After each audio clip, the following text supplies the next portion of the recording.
Assalamualaikum warahmatullahi wabarakatuh. Alhamdulillahi rabbil alamin, alladzi akramana bil iman wa azzana bil islami wa rafa'na bil ihsan.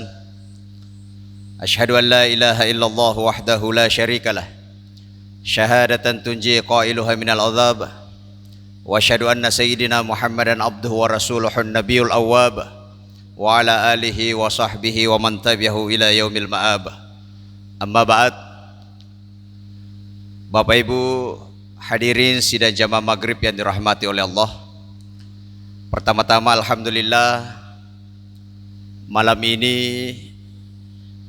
adalah malam yang berbahagia bagi kita semua, khususnya bagi saya pribadi. Bapak Ibu sekalian, kira-kira ini adalah malam pertama atau pertama kalinya saya mengisi acara di tempat ini, Bapak Ibu sekalian. Oleh karena itu sebuah kehormatan bagi kami yang diberikan amanah untuk kemudian berbagi dengan kita semua yang hadir pada kesempatan malam hari ini. Oleh karena itu sebagai bentuk kesyukuran kita kepada Allah Subhanahu wa taala, maka mari kita senantiasa berpuji dan bersyukur kepada Allah Subhanahu wa taala atas segala hal yang telah diberikan kita sampai pada malam hari ini.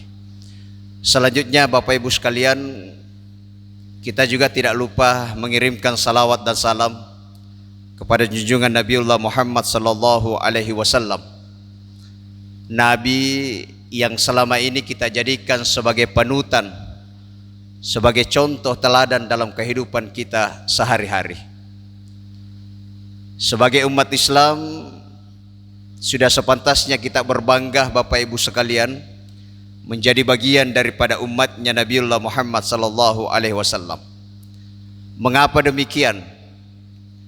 Ada sebuah riwayat Bapak Ibu sekalian.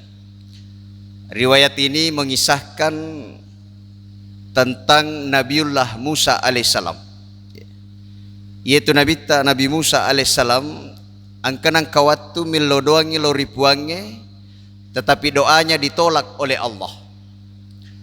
Apa doanya Nabi Musa yang ditolak oleh Allah? Nabi Musa meminta kepada Allah, Allahumma ja'alni min ummati Muhammad. Ya Allah, kata Nabi Musa, jadikan saya menjadi bagian daripada umatnya Nabi Muhammad. Bayangkan Bapak Ibu sekalian, orang sekelas Nabi Musa, seorang nabi dan seorang rasul, masih bermohon kepada Allah supaya dijadikan sebagai umatnya Nabiullah Muhammad sallallahu alaihi wasallam. Kenapa Nabi Musa meminta doa seperti ini?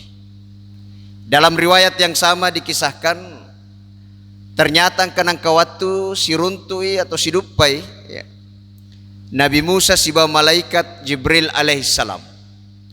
Waktu nasiruntu malaikat Jibril, Nabi Musa menyampaikan sesuatu yang isinya terkait dengan umatnya Nabi Musa. Nabanggakan umatnya Nabi Musa, maka dari Nabi Musa lori malaikat Jibril, wahai malaikat Jibril, tite gare umatku. Ia umatku baru saja melakukan puasa selama 40 hari 40 malam tanpa henti. Itu artinya bahwa umatku adalah umat yang rela untuk bersusah-susah, itu demi kecintaannya kepada Allah Subhanahu wa taala. Nabanggakan umat Nabi Musa alaihissalam. Tapi aga nasa malaikat Jibril alaihissalam. Maka dia malaikat Jibril, wahai Nabiullah Musa, yaitu napigau umatmu mapuasa patapula sona patapula wani. Digaga tau maka dia itu jama-jama meja. Setiap orang yang disampaikan hal tersebut pasti mengatakan bahwa apa yang dilakukan oleh umatmu itu adalah sesuatu yang baik, kata malaikat Jibril. Tapi ketahuilah wahai Musa, kata malaikat Jibril, bahwa apa yang telah dilakukan oleh umatmu yang berpuasa 40 hari 40 malam itu belumlah sebanding dengan apa yang dilakukan oleh umatnya Nabi Muhammad, yaitu melakukan salat sunnah 2 rakaat di bulan suci Ramadan. Jadi mas sempajami sunnah 2 rakaat di bulan suci Ramadan ternyata nilainya masih jauh lebih tinggi dibandingkan dengan apa yang dilakukan oleh umatnya Nabi Musa, yaitu berpuasa selama 40 hari 40 malam. Inilah yang kemudian menjadikan Nabi Musa berdoa kepada Allah supaya dia menjadi bagian daripada umatnya Nabi Muhammad. Oleh karena itu Bapak Ibu sekalian, kita semua yang hadir pada kesempatan malam hari ini sudah sepantasnya untuk bersyukur kepada Allah Subhanahu wa taala, karena tanpa harus meminta dan bermohon kepada Allah, dari awal kita sudah dijadikan sebagai bagian daripada umatnya Nabiullah Muhammad sallallahu alaihi wasallam. Dan tentu sebagai salah satu bentuk kesyukuran kita adalah dalam kehidupan kita ini kita senantiasa melaksanakan apa yang diperintahkan oleh beliau, sebaliknya menjauhi apa yang dilarang oleh Rasulullah sallallahu alaihi wasallam. Bapak Ibu hadirin sidang jamaah maghrib yang dirahmati oleh Allah. Di dalam kehidupan kita sehari-hari Bapak Ibu sekalian, setiap kali kita melakukan suatu perbuatan, tungka-tungka angka jama-jamangi pigau, maka kegiatan itu atau perbuatan itu akan menghasilkan dua hal. Ya kodena salah, tujui. Kalau tidak berhasil, gagal. Itulah hasil daripada apa yang kita lakukan di dunia ini.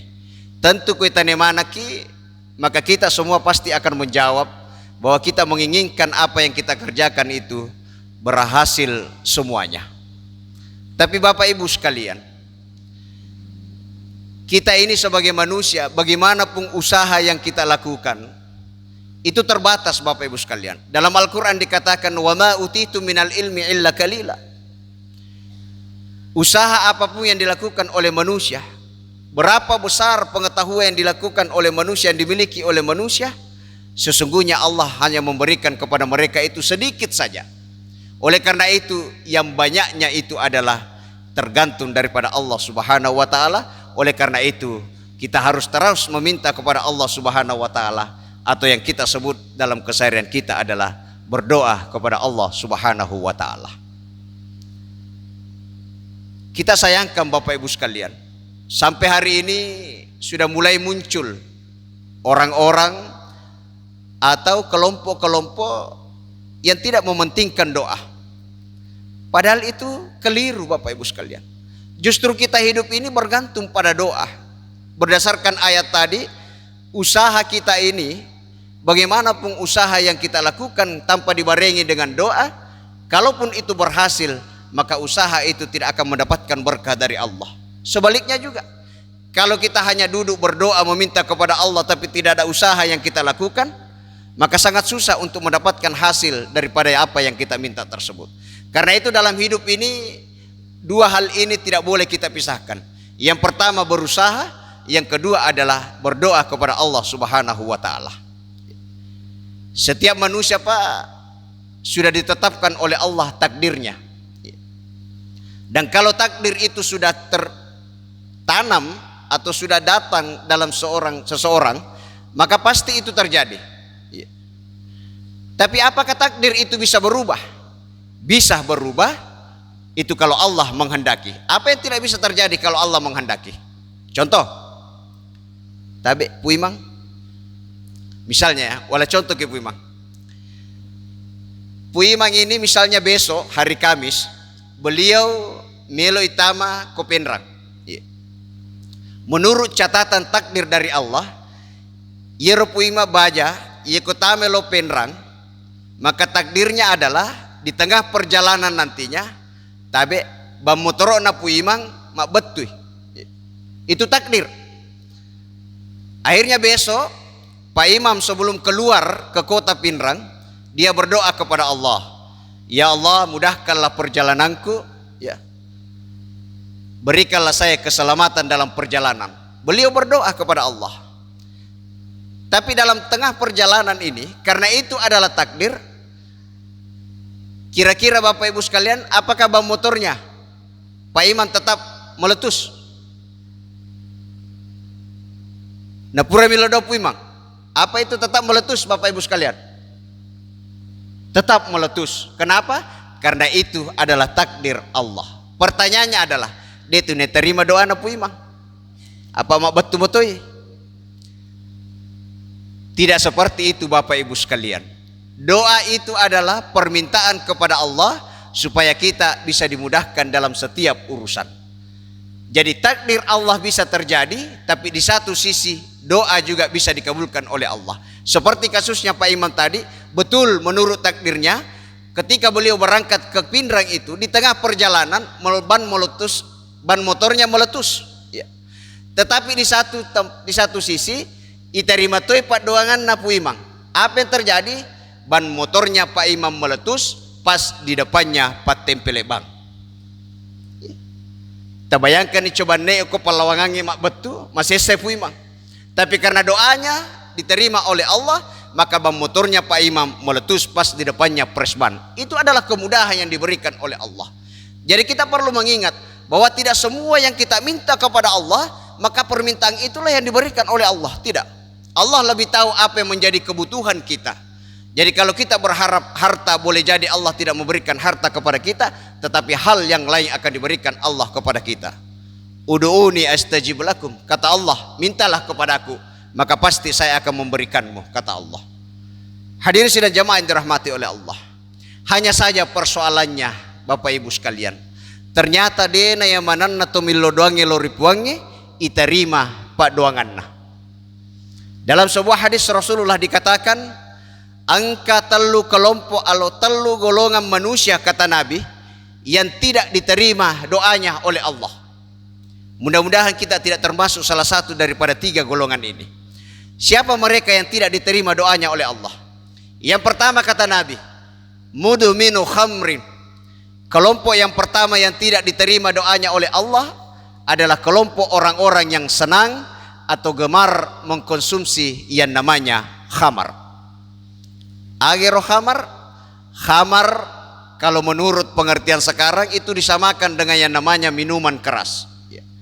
Khamar itu Bapak Ibu sekalian adalah sejenis minuman yang populer pada masa jahiliyah, tepatnya pada masa Nabiullah Muhammad sallallahu alaihi wasallam. Seiring dengan perkembangan zaman, khamar juga berubah. Dari khamar semakin canggih berubah menjadi narkotika, dari narkotika semakin canggih berubah menjadi narkoba. Oleh karena itu kata ulama kita, setiap dalil ayat atau hadis ketika berbicara tentang khamar, maka tamatun itu ya sange narkoba ilalanna. Sehingga ketika Nabi mengatakan dalam sebuah hadis, ijtanibul khamra fa innaha ummul khaba'is, tabelai ya sange khamar, maka seolah-olah Nabi mengatakan tabelai ya sange narkotika, tabelai ya sange narkoba, magai fa innaha ummul khaba'is, nasabair ya sange khamar, narkoba dan sebagainya adalah indokna ia sange ja. Ia sange indok Bapak Ibu sekalian, boleh rindo itu biasanya jaji ya sange anak. Nasabair ya sange khamar indokna ya sange ja, maka dimungkinkan karena melakukan yang namanya khamar dan narkoba, maka seseorang bisa melakukan hal-hal yang jelek lainnya. Karena itu kata Nabi, ijtanibu tasalai. Bahkan Bapak Ibu sekalian, sakinah cacan itu Nabi tayasange khamar, narkoba dan sebagainya. Ada sebuah hadis Rasulullah yang cukup ekstrim atau cukup keras terkait hal ini. Beliau mengatakan, man syaribal khamrah, barang siapa yang mengkonsumsi khamar, kata Nabi, narkoba kata Nabi, fala tuzawwijuhu, maka jangan dinikahi. Ye Qur'ane ini makunre aja mupulake. Ia kumakunre dito si oranewe ajung pubene, kata Nabi. Wa in maridah, ia kumalasai fala ta'uduhu, tidak usah dijenguk, kata Nabi. Wa in mata, bahkan kalau orang itu meninggal, kata Nabi, fala tusallu alaihi, tidak usah disalati. Ini sebagai bukti bahwa betapa Rasulullah tidak menginginkan umatnya untuk terjebak di dalam yang namanya khamar dan sejenisnya. Hadirin sidang jamaah dirahmati oleh Allah. Biasanya Bapak Ibu sekalian, ia koi rampe agaga makwe, ia dia sengi rupa tahu tolimelo ikuang kabukti. Jadi koi rampe makadiri sengi khamar indo ne sengi ja, biasa tu angka makutana makada tonga gajiro. Tongang angka kabuktina. Ada Bapak Ibu sekalian. Apa buktinya? Buktinya bisa kita dapatkan dalam riwayat Nabi yang lainnya. Ada sebuah riwayat seperti ini. Riwayat ini bercerita tentang seorang pemuda yang hidup di suatu kampung. Ia kalolo di kampung itu dikenal sebagai kalolo kanja. dikenal sebagai orang yang alim. Dia nang kenal lai sampajal 5 watun na kumasigi makanja daripada na rupa tahu. Pokoknya pemuda ini dikenal sebagai pemuda yang taat kepada Allah Subhanahu wa taala. Suatu waktu pemuda ini diuji oleh Allah. Rewai pole masigi melolo bolana. Dia penarapi bolana natapangka makunrei dupai. Menurut catatan para ahli hadis, makunreihe an-nisa wala asyaitanu ala suratin nisa. Setan tetapi berubah bentuk menjadi seorang wanita. Nadupai den rekaloloy. Na pamakara tabe ndi. Angka je jama-jama ko boleh melo pigau, dai mina cocok na reko sidikku. Tatulung nga. Nafsaba iya den re oranewe orane kanja tanpa ada rasa curiga sedikit pun, akhirnya dia mengiyakan permintaan wanita tadi. Maka dah tolona. Jokkan ni sepadua. Narapi bolana makunreye, nabuka di pintu bolana, tama ni makunreye, macinrola ni rendre kalolohe. Watun na tama ni sepadua lala boleh, nagiling yale na makunreye, nagoncing pintu na panabiak guncin na. Napanancang yorane.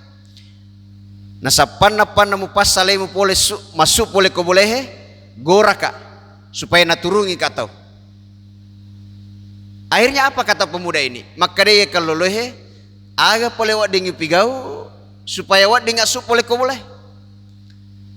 Maka dia makunre ye komelo kisu pole ko boleh, maka lakukanlah salah satu daripada 3 permintaan yang saya berikan. Apa itu kata pemuda tadi? Yang pertama kata wanita tadi, kalau engkau ingin keluar dari rumah ini, maka gauli saya, zinahi saya, kata wanita itu.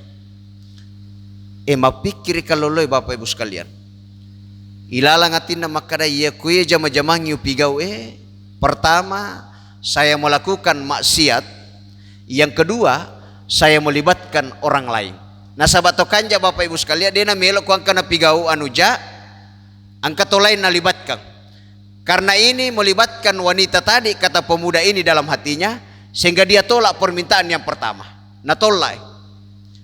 Lalu wanita ini mengatakan, kalau begitu Anda bisa memilih pilihan yang kedua. Apa itu? Teite gereyase ranjangnya, di situ ada seorang bayi, angka nak lolo. Nero sidape na laloloy angka padang. Ia komelo ko supole ko boleh kata wanita tadi, ale ro padangnya na pamuni ro naloloy ro. Mapikir si kalolay. Ia to si kue jama-jamang yu pigawe kurang lebih motoy. Yang pertama saya akan membunuh, yang kedua saya melibatkan bayi yang tidak tahu persoalan sama sekali. Dalam pikiran pemuda ini dia melibatkan lagi orang lain, sehingga dia tolak lagi pilihan yang kedua tadi. Akhirnya wanita ini mengatakan, kalau begitu Anda bisa memilih pilihan yang ketiga. Apa itu? Coba perhatikan di atas meja makan. Di situ ada sebotol khamar. Kalau engkau ingin keluar dari pintu rumah ini, alero khamarrero inungi capuri. Dalam pikiran pemuda ini Bapak Ibu sekalian, maka dia lalang atinna, ia tosi kue jama-jamang yu pigawe, ia minungi, ia metupi rasa akibatna. Ini menurut pikiran pemuda tadi. Karena menurut pikirannya dia tidak melibatkan orang lain, maka dia pilihlah pilihan yang ketiga. Nale dendre ro khamarrero, nainungi, nacapuri. Apa yang terjadi Bapak Ibu sekalian? Tidak lama kemudian mumpuni efek nayasengnya khamar. Dia pengaruhilah akal pikiran daripada pemuda yang baik tadi, sehingga akal pikirannya menjadi rusak. Dalam keadaan akal pikirannya yang tidak sehat, apa yang dilakukan pemuda tadi? Dia zinahi wanita yang ada di dalam rumah tersebut, lalu kemudian dia ambil pedang dan dia bunuh bayi yang ada di atas ranjang tersebut. 2 jama-jabangnya dena mina pigo palolohe, nasabak pengaruh daripada minuman keras tadi, sehingga dia melakukan apa yang tidak mau dia lakukan tadi. Inilah bukti bahwa benar kata Nabi, ijtanibul khamra fa innaha umul khabais. Tabelaya sange khamar, nasabak ero ya sange indokna jae. Dan ini adalah merupakan kelompok pertama kata Nabi, orang-orang yang tidak diterima doanya oleh Allah, yaitu mereka yang selalu senang mengkonsumsi yang namanya khamar, narkoba dan sejenisnya. Hadirin sidang jamaah maghrib yang dirahmati oleh Allah. Lalu kemudian kelompok yang kedua atau golongan yang kedua kata Nabi yang tidak diterima doanya oleh Allah, waqati'ur rahim, yaitu kelompok orang-orang yang senang memutuskan hubungan silaturahim. Napoji si salaeh, napoji si bombee. Padahal kita ini manusia Bapak Ibu sekalian, kalau dalam ilmu pengetahuan kita ini dikenal sebagai makhluk sosial. Biasanya makhluk sosial, manusia tidak mampu bertahan hidup lama tanpa bantuan orang lain. Napa kok carana tole me bantu ke? Iya mana si salah boleh-boleh. Di depan musuh, di samping kiri musuh, di samping kanan musuh, di belakang juga dibombe. Tidak ada yang akan membantu kita Bapak Ibu sekalian. Napa nih Bapak Ibu sekalian? Kalau kita mau tahu apa manfaat daripada menjalin silaturahim, maka saya yakin kita semua yang hadir pada malam hari ini akan selalu menjalin hubungan silaturahim. Kata Nabi dalam sebuah hadisnya, "Man arada ayyubsatalahu fi rizqihi aw yunsalahu fi ajalihi falyasil rahimahu," kata Nabi. Saya yakin Bapak Ibu sekalian, yeru ini angke lala masih atau semua orang-orang yang ada di luar sana, setiap kali dia berdoa kepada Allah, ada dua permintaan umum yang diminta oleh manusia kepada Tuhannya. Apa itu? Yang pertama, manusia selalu meminta kepada Tuhannya supaya diberikan rezeki yang banyak. Yang kedua, banyak manusia yang meminta kepada Allah supaya diberikan usia yang panjang. Dan ternyata untuk mendapatkan dua hal ini kata Nabi, sebagaimana hadisnya tadi, cukup dengan menjalin hubungan silaturahim. Man arada ayyubsatalahu fi rizqihi aw yunsalahu fi ajalihi falyasil rahimahu. Siapa yang ingin dilapangkan rezekinya oleh Allah, dipanjangkan usianya oleh Allah, falyasil rahimahu, maka hendaknya mereka senantiasa menjalin hubungan silaturahim. Itu janji Nabi. Pada motoi den pertama Pak. Biasa tuang kamakutan kada tunga gajero. Angka toje tu den mata Pak. Angka garubutin nah. Ada Bapak Ibu sekalian buktinya. Ada lagi riwayat Nabi yang bisa kita sampaikan sebagai bukti bahwa benar apa yang disampaikan oleh Rasulullah, menjalin hubungan silaturahim bisa memanjangkan usia kita. Riwayat Nabi ini bercerita tentang seorang laki-laki yang hidup pada masa Nabiullah Ibrahim alaihissalam. Dalam sejarah dikatakan, yaitu Nabi Ibrahim dikenal sebagai orang yang paling dermawan. Tomalomo, napuji pasipulungi bali bolana, napuji pasipulungi bali kampuna. Untuk apa? Untuk dijamu, diberi makan oleh Nabi Ibrahim, sekaligus beliau menyambung hubungan silaturahim bersama dengan orang-orang yang ada di sekitarnya. Dalam riwayat ini dikatakan, sakin napujinna tu Nabi Ibrahim pasipulungi bali bolana dan sebagainya. Salah satu tamu yang sering berkunjung ke rumahnya Nabiullah Ibrahim, ia naritu malakul maut. Dalam riwayat ini dikisahkan, angka waktu angke malakul maut berkunjung bertamu ke rumahnya Nabiullah Ibrahim alaihissalam. Kira-kira komakokwe matangangi si pak dua tuda-tuda kole-kole boleh, teras-teras boleh. Ko istilahna nanae lagi ngopi berdua. Matangangi si pak dua, angka orane lalo. Yolo bolana Nabiullah Ibrahim alaihissalam. Watuna lalo roranewe makabi malakul maut makadaya Ibrahim. Tisa garor kalulero. Nasawisang bali bolaku. Maga memang nasanya Ibrahim. Menurut catatan saya, yaitu denre oranewe laloe si minggu mani umuruna. Malakul maut yang mapau pai. Si minggu mani umuruna. Ringkas riwayat nasale bolana Nabiullah Ibrahim malakul maut. Yero Nabi Ibrahim namati, tanya dia nama tepa penasaran mi, akhirnya namati rodendre kaloloe oranewe laloleng, narapi si minggu na janciangi malakul maut, barak na yeso araba, narapi araba penganna, tuda-tuda ngi Nabi Ibrahim lo bulana, dia namita tudanna yang kir oranewe lalo, matelala nanti tak Nabi atinda Nabi Ibrahim, angkamu pijiroy. Kira-kira sarapi narapi asara angka silalo Makadasi Nabi Ibrahim mulai magharibi pi. Narapi magharibi angka silalo. Narapi isya, narapi subuh, hari berlalu, minggu berlalu, bahkan bulan berlalu, angka lemu piro kalolero. Beberapa bulan kemudian angke pengange malaikat maut berkunjung ke rumahnya Nabiullah Ibrahim alaihissalam. Kira-kira dia penatuda mati Nabiullah Ibrahim jolo belhe. Angka mi aku tenang, kada agaro. Nasa tinggal agaro biasa tempo ta angka sebelumna. Matangangi itu dan angka orane lalu. Napaki mati makada si minggu mani umuruna. Kada wingarang, maga memang yang kada. Jolo bela deto aja musala cabut tu. Kada aga yasa. Serena sama kadaki si minggu mani umuruna irorane wiro. Kenapa sudah berbulan-bulan lamanya pemuda itu masih juga hidup, kata Nabi Ibrahim. Aga nasam malakul maut. Ya Ibrahim, benar ketika saya datang waktu itu, menurut catatan saya, usia pemuda itu tinggal seminggu lagi. Tapi apa yang dilakukan oleh pemuda itu dalam waktu 1 minggu? Dia datangi semua tetangganya, dia datangi semua keluarganya, dia datangi semua orang-orang yang pernah dia berbuat salah kepadanya. Untuk apa? Untuk meminta maaf dan kembali menjalin hubungan silaturahim. Akibat daripada perbuatan pemuda ini, maka turun perintah Allah kepada saya, wahai malakul maut, pemuda yang tadi usianya tinggal seminggu lagi, karena dia rajin menyambung hubungan silaturahim, maka panjangkan usianya, kata Allah. Ini riwayat Nabi, Bapak Ibu sekalian, yang kita wajib untuk meyakini kebenarannya. Oleh karena itu benar kata Nabi, orang yang selalu menjalin hubungan silaturahim di dalam kehidupannya, maka dia akan diberikan oleh Allah rezeki yang lapang, yang kedua akan diberikan usia yang panjang oleh Allah. Itulah sebabnya Nabi mengatakan orang yang selalu memutuskan hubungan silaturahim termasuk kepada kelompok yang kedua, yaitu orang-orang yang tidak diterima doanya oleh Allah. Hadirin sidang jamaah maghrib yang dirahmati oleh Allah. Lalu kemudian kelompok yang ketiga kata Nabi yang tidak diterima doanya oleh Allah, al-hasidun, yaitu kelompok orang-orang yang senang dengan sifat dengki, hasad alias siriati. Iya na sifat-sifat liwajana ya.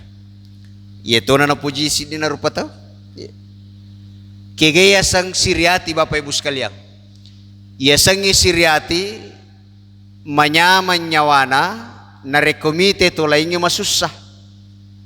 Sebaliknya napa nih masusah nyawana narekomite to lain manyamang. Tawaga palehe. Itu pada dasarnya itu to siriati to denang kana manyamang. Napa nih sangi siriati Bapak Ibu sekalian degaga dece napoleang. Bahkan sebaliknya kata Nabi, al-hasadu ta'kulul hasanat kama ta'kulun narul hatab. Yaitu siriatia nandra de cengata na capuri apalata kama ta'kulun narul hatab.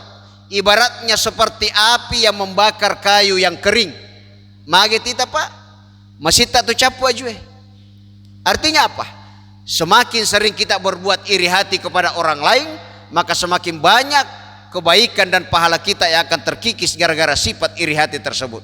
Bahkan salah seorang sahabat Nabi mengatakan, angka matu tauria surimondrie capu apalana capu ade cenganna magai nasabat tempona tu kulinoe samanna si mata siriati ban napigau.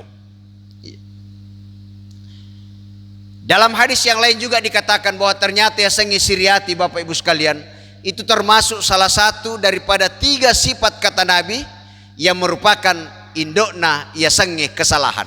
Karena itu Nabi katakan, kalau dalam kehidupan kita ini mau menghindar dari yang namanya kesalahan, maka setidaknya hindarkanlah diri dari 3 sifat yang kata Nabi merupakan induknya kesalahan. Salah satunya yang pertama adalah tahindari aleta pole yasangi sifat siriati.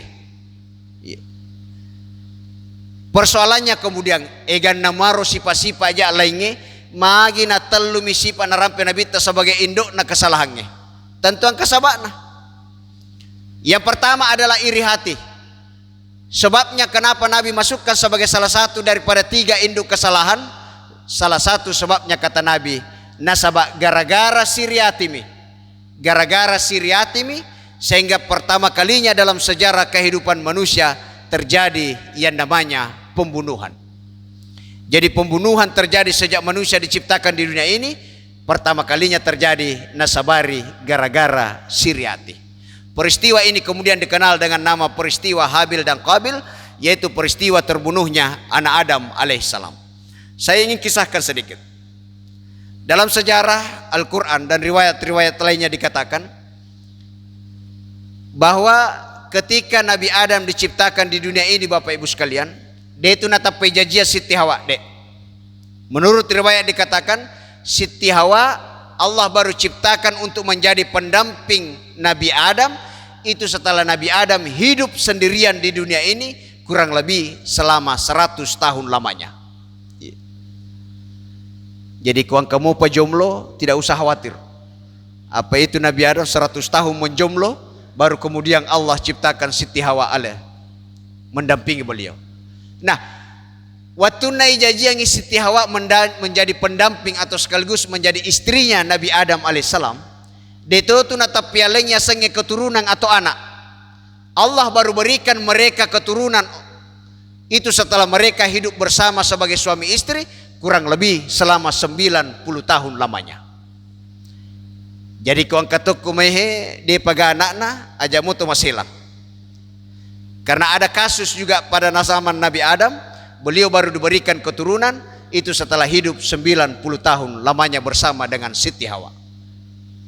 Dalam riwayat dikatakan watuna yalengi keturunan pole ripuange. Maka di dalam riwayat dikatakan Nabi Siti Hawa setiap kali melahirkan anak dari Nabi Adam, beliau akan melahirkan kembar sepasang, orane makunrai. Yeko jajesi mati mondrinda kedua jaji si orane makunrai, jajesi keteluna orane makunrai. Menurut sejarah Siti Hawa melahirkan anak dari Nabi Adam itu kurang lebih sebanyak 20 kali. Betuana yeko sisa jajiannya anak kembar sepasang berarti 20 orane 20 to makunrai. Bahkan dikatakan di akhir riwayat depa namate Nabi Adam alaihissalam jumlah anak cucu cicitnya yang sudah hidup di dunia ini kurang lebih berjumlah 15.000 jiwa. Nah, persoalannya apa? Persoalannya adalah ketika Nabi Adam mau menikahkan anaknya. Di dalam syariat dikatakan haram hukumnya menikahi saudara sendiri. Kok caranya pada polisi mana mas mana? Menurut ahli tafsir yang diharamkan di situ adalah haram hukumnya menikahi saudara kembarnya sendiri. Barakna ia ijajiang angka kembarku makunrai, maka yang diharamkan adalah saya menikahi adik saya, kembaran saya yang perempuan. Karena itu Nabi Adam melakukan pernikahan silang. Anak pertama orang newe pasiale siba anakna nomor 4 makunrai. Napa ni anak nomor 3 orang newe pasiale siba denna nomor 2 makunrai. Isilangi. Tapi waktu na napigau Nabi Adam alaihissalam ikebaratangi orang newe nomor 3. Dia natarimai. Mega lasana kira-kira makadatoni egan nomor adik kumalolo manang kadek kuruntu. Tapi menurut para peneliti, alasan sebenarnya kenapa sang anak tidak menerima apa yang dilakukan oleh bapaknya, karena ternyata pasangan yang didapatkan oleh kakaknya lebih menarik, lebih cantik dibandingkan yang dia dapatkan. Sehingga timbullah rasa cemburu sang adik kepada kakaknya. Dari rasa cemburu itu timbullah sifat iri hati sang adik kepada kakaknya. Dari sifat iri hati inilah kemudian sang adik tega membunuh kakaknya sendiri. Inilah pembunuhan pertama kali dalam sejarah kehidupan manusia, itu disebabkan gara-gara Siriati. Dan inilah menjadi salah satu sebab mengapa sifat iri hati dimasukkan oleh Nabi sebagai salah satu daripada 3 induk kesalahan. Bapak Ibu hadirin sidang jamaah yang dirahmati oleh Allah. Nerapin gitu Pak. Saya lanjut paling sedikit lagi. Ini yang pertama kata Nabi, bahwa iri hati adalah salah satu daripada 3 induk kesalahan. Angka 3 sifat. Lalu sifat yang kedua apa? Kata Nabi yang merupakan indukna kesalahannya. Yang kedua kata Nabi adalah al-kibr. Tasalaya senge sifat congkak, sombong alias maburro. Kegiasa maburro Bapak Ibu sekalian. Ya senge sifat maburro adalah sifat yang selalu memandang enteng orang lain, napani alena bawa tongang. Jadi ku angkat tu maboro tu, biasanya itu tu maboro Bapak Ibu sekalian tu dia namelo cau. Iya ku angkat oleh makada amat itu tu boro tania be. Iya ku nabalis itu oleh makada cemat itu boro kada tania de, dia namelo cau. Nah itu capa-capa nama tu boro namo pakada nama bele yang pentingnya si ada na tolenge. Itu tu boro. Padahal Nabi jelas-jelas dalam hadis yang lain mengatakan, la yadkhulul jannata man kana fi qalbihi mithqala dzarratin min kibr. Tidak akan masuk surga seorang hamba, kata Nabi, apabila ada di dalam hatinya namo cek demiasangi sifat sombong. Kenapa? Karena ternyata sombong hanya bisa digunakan oleh yang tidak memiliki kekurangan dan kesalahan. Kira-kira angka garupa tahu dega kekurangan dan kesalahannya. Semua yang namanya makhluk pernah pasti memiliki kesalahan dan kekurangan. Tapi satu-satunya yang tidak memiliki kesalahan dan kekurangan hanyalah Allah Subhanahu wa taala. Karena itu yang berhak menyandang sifat sombong hanyalah Allah Subhanahu wa taala. Selebihnya tidak diperbolehkan. Napa nih Bapak Ibu sekalian, kau tanaiki Pak Ibu. Kira-kira gata metaburwa taseding. Iya kau mati bapak-bapak makada dega cosogi aku mai kampungnya tongang asuki gare pole cengkong ate kamu kilo suali kira-kira mega mau pasogi na ini atau ka ibu-ibu angka makuta makada dega tosi aco cantik aku mai tongang aku mai tapi kira-kira ko suki nule masiri kimi teleta mega mau pa cantik na ini aja na to mabela. Iya na bang yala ngateta aleta pa kira-kira ko taneki agata metaborro tasadik. Iya ko tita mapamula capa ulu latu capa aja agata metaborro. Bu, tita ya pamula yase ki. Iya yase bil ulue angka yasa bilua. Iya itu bilua biasa angka mapute-pute agak sana jero. Tanau bang. Katombe. Iresange katombe tai bilua. Iye koi pano si cek de ko matae angka siasang tai mata. Belle ipano cek de ko inga angka siasang tai inga. Ipano cek de ko timu angka siasa tai si.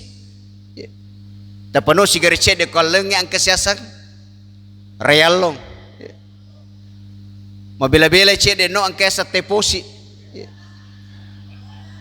Narasi jakka pole posi angka sa tayano. Latu yawa takalewe angka siasa tay kanuku. Jadi samana mapamula capa ulu latu capa aja sangit tay bangi bolay. Jadi matu ko suki pole masigi nang kagorek kada tay mo jiko agad bicay. Makume masa. Biasa pa uwi tapang kamate makara magato sista suang kagorek yung kada telachomo. Tai motor na po ala kada kaleto si masalah na itu. Artinya apa? Tidak ada dalam tubuh kita ini yang bisa kita banggakan. Nah, pada dendre pertama Bapak Ibu sekalian, agato si pasabaran na napatame na bita sombong ini sebagai salah satu daripada 3 induk kesalahan. Ternyata salah satu penyebabnya kata Nabi adalah karena sombong kata Nabi adalah merupakan dosa pertama kali yang dilakukan oleh makhluk ciptaan Allah terhadap Tuhannya. Siapa itu? Iblis laknatullah alaih.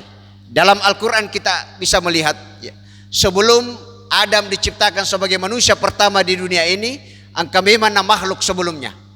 Malaikat sudah Allah ciptakan sebelum Adam alaihissalam. Bangsa jin Allah sudah ciptakan sebelum Adam alaihissalam, termasuk iblis Allah sudah ciptakan sebelum Adam alaihissalam diciptakan oleh Allah. Nah itu iblis Bapak Ibu sekalian, waktu nadegagapi Adam, iblis ini sama dengan malaikat. Dia adalah hamba atau makhluk yang taat kepada Allah. Dia lakukan semua yang diperintahkan oleh Allah, dia tinggalkan semua yang dilarang oleh Allah. Tetapi dalam Al-Quran ketika Allah menciptakan Adam, ada perintah Allah kepada mereka, usjudu li Adamah, wahai malaikat, wahai jin, wahai iblis, sujud kalau ri Adam. Kata sujud di sini bukan menyembah, tapi hormati Adam sebagai makhluk yang sempurna penciptaannya dibandingkan engkau yang sudah ada sebelumnya. Pasajadu, malaikat hormat kepada Adam, bangsa jin hormat kepada Adam, illa iblis, kecuali iblis. Dia tidak mau hormat kepada Adam. Dia merasa diri paling senior, dia merasa diri mulia dibandingkan dengan Adam alaihissalam, sehingga dia menolak dan merasa sombong di hadapan Allah. Inilah yang kemudian menjadikan iblis dicap sebagai sebagai makhluk yang sombong, dan kemudian akibat daripada kesombongannya inilah sehingga iblis laknatullah alaih dikeluarkan sebagai makhluk yang mulia dan menjadi makhluk yang dilaknat oleh Allah Subhanahu wa taala. Inilah sekaligus menjadi dosa pertama yang dilakukan oleh makhluk ciptaan Allah kepada Allah, yaitu sombong. Lalu kemudian yang terakhir Bapak Ibu sekalian, sifat yang ketiga yang merupakan induknya kesalahan, tasalaya leta pulih senge sifat rogbah. Age senge rogbah, maceceng, rakus dan sebagainya. Kigatosya senge maceceng.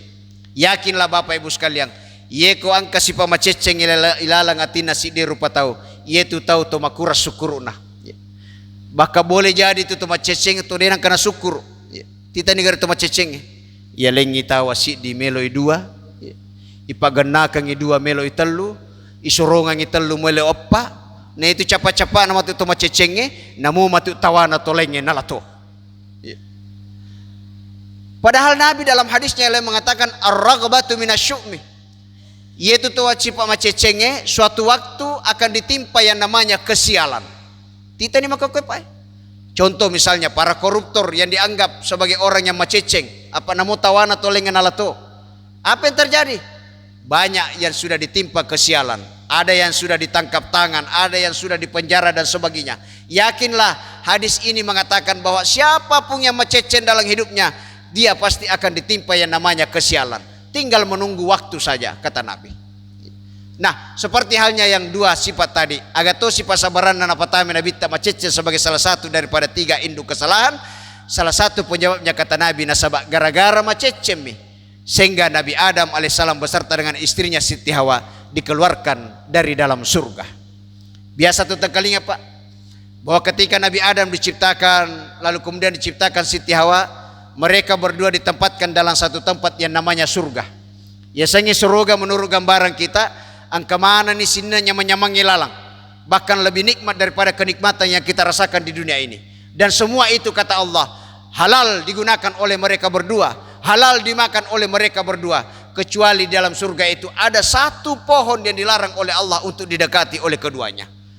Tapi Adam bersama dengan istrinya Siti Hawa mompoi sifat rasa ingin tahunya, mompoi sifat maceceng lalang atinna, sehingga si dibanyak tiang oleh ripuange itu pun kemudian didekati oleh keduanya, bahkan sampai dimakan buahnya oleh keduanya. Akibat pelanggaran inilah kemudian sehingga mereka berdua dikeluarkan dari dalam surga, nasabari gara-gara sifat maceceng.